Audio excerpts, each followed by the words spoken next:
Good afternoon, ladies and gentlemen. I would like to thank the Tom Lantos Human Rights Commission for inviting me to testify here as a witness today. It's worth remembering that this commission is named after the late Congressman Tom Lantos, a Hungarian-born Holocaust survivor.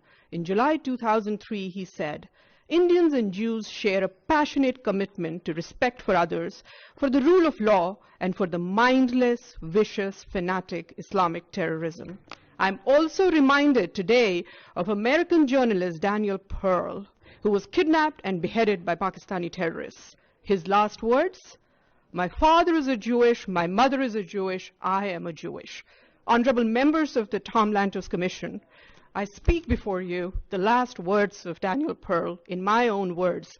My father is a Kashmiri Hindu, my mother is a Kashmiri Hindu, I am a Kashmiri Hindu, and our home and lives in Kashmir were destroyed by radical Islamic terrorism. As I begin to speak, I am choked. As I begin to speak, I'm choked by the thoughts of those voices I represent here, because their voices were extinguished in the most brutal fashion. I am a member of the minority Hindu community from Kashmir, victim of the worst ethnic cleansing witnessed in independent India. I speak here today because I am a survivor. An innocent young woman, a lab assistant in a school, wasn't as lucky as I was. She was abducted, blindfolded, gang raped, and cut into two halves on a mechanical saw while still alive. Her name was Girija Tikku. Her only crime, her faith. I am her voice today. I am also the voice of young Kashmiri Hindu engineer who was hunted by terrorists, again for his faith. When terrorists came to kill him, he hid inside a rice container in his attic, and he would have been alive today had his location not been disclosed to the terrorists by his own neighbors. His neighbors he trusted, neighbors that we trusted. The terrorists shot him through the container and forced his wife to eat the blood-soaked rice. His name was B.K. Ganju. His crime, his faith. I speak for him today. I could go on and on. We have seen ISIS level of horror and brutality in Kashmir 30 years before the West was even introduced to the brutalities of radical Islamic terror. I'm glad these hearings are happening today, because when my family and I lost our homes, our livelihood, and our way of life, the world remained silent. Where were the advocates of human rights when my rights were taken away? Where were they on the night of 19th January 1990, when there were voices blaring from all mosques in Kashmir that they wanted Kashmir with Hindu women but without Hindu men? Where were the saviors of humanity when my feeble old grandfather stood with 2 kitchen knives and an old rusted axe, ready to kill my mother and I in order to save us from the much worse fate that awaited us if we landed in the hands of terrorists on the same fateful night? My people were given 3 choices: flee, convert, or die. Around 400,000 Kashmiri Hindus fled right after that night of horror. They survived. Those who didn't were killed. Today, 30 years later, I'm still not welcome in my home in Kashmir. I am not allowed to follow my faith without fear. My house in Kashmir is illegally occupied, as those of countless others in my community.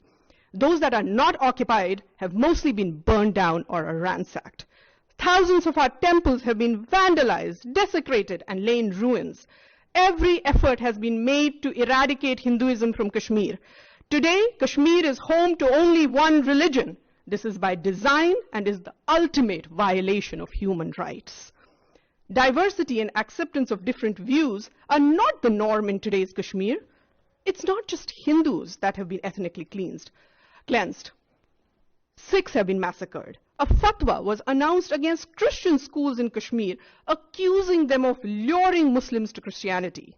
What human rights are we talking about when all minorities have either been driven out or silenced? An Islamist state of Kashmir where other religions are not welcome and tolerance of any other viewpoint is absent is no citadel of human rights.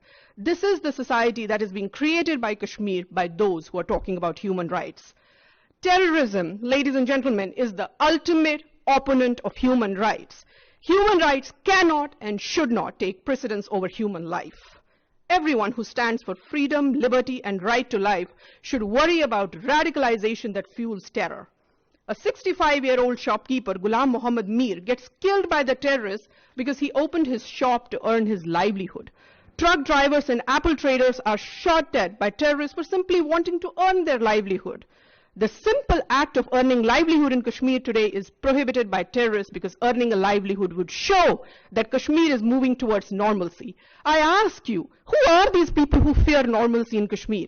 Who are these people who talk about human rights but fear free movement, free thought, and right to earn livelihood? Abrogation of Article 370, that has raised so much concern around the world, is in fact a restoration of human rights. Indian Constitution, which is modeled on the US Constitution, Indian Constitution, excuse me, everybody. Indian Constitution, which is modeled on the... I want to say, just, I mean, we want to give everybody the respect of listening to them, so I would urge that nobody interrupt. Thank you so much, All right. Chairman. I was saying that Indian Constitution, which is modeled on the US Constitution, is the most liberal document in the world. The Constitution was not applicable to J&K in totality as long as Article 370 was in force. After abrogation of Article 370, people of Jammu and Ladakh have been liberated from the tyranny of being half citizens in their own country. Child marriage, which was responsible for child trafficking and sex trafficking, has been made illegal in Kashmir. Kashmiri women and LGBTQ community in Kashmir has been given the same rights as other Indian citizens. As a mother, it's very important to me now that child marriage has been outlawed in Kashmir. Today, I'm delighted that Kashmiris have the same rights as Indian citizens. If something as serious as women's right to own property and granting of LGBTQ rights to choose, amongst many others, has been accomplished through abrogation of Article 370, then it's safe to assume that restoration of internet in few remaining districts of Kashmir is not too far away. I am a proud daughter of Kashmir. I am a proud legatee of India's composite civilization. Terrorism has uprooted me and snatched my home from me. I hope my human rights are restored too someday, and the human rights of my community. Thank you. Thank you very much.